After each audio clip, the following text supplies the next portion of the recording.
hindi siya pwedeng i-refile. So kapag na-dismiss yung annulment case ninyo, hindi siya pwedeng i-refile under the same ground. E ano bang ground ang pwedeng gamitin na? I'm sure before kayo nag-file, na-interview na kayo ng attorney ninyo, na-check na niya yung documents ninyo, yung other options na pwedeng gamitin aside from psychological incapacity. So if that order is final na, denied siya, wala na. Till death do you part na siya. So ang pagfa-file ng annulment is a one-time, big time. Mahal na nga siya. So, kailangan makipagtulungan kayo sa lawyer. You find the lawyer na comfortable kayo na kausapin. Ikwento nyo lahat. Wala kayong tinatago. Kasi hindi naman kasi totoo na mayroong iba kasi na iniisip, ay, baka pag ako ang lumabas na may psychological incapacity, matanggal ako sa trabaho. Baka sabihin may bali-bali ako. Hindi. Kasi personality structure siya. Pwedeng towards the other spouse, hindi ka nagpe-perform. Meron kang inability. Hindi lang siya refusal. Inability to perform your marital obligation. Pero dito sa current partner mo, napaka-sweet mo naman, harmonious ka naman. So, hindi.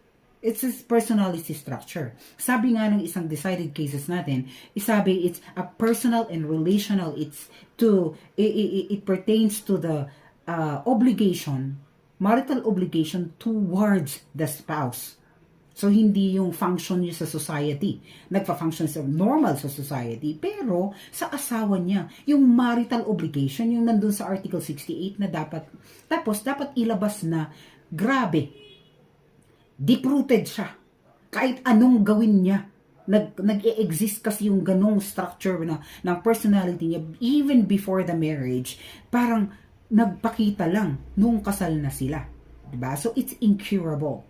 Now, the failure to distinguish yung refusal sa inability. Pag refusal lang, ayoko ayokong mag-support. Ayoko lang talaga. Hindi ko siya bet. Nagbago yung isip ko. Yung isa, inability because he is or she is psychologically incapacitated. Okay, paano ilabas yan? Diba? So, hindi lang pwedeng yung kwento mo. Hindi lang pwedeng yung ganito kasi nangyari. Meron dapat, sige, concrete evidence, concrete examples ng events, ng circumstances. May witnesses ka. Oo nga, nakita ko ganyan. Ganito sila ganyan. Diba? So,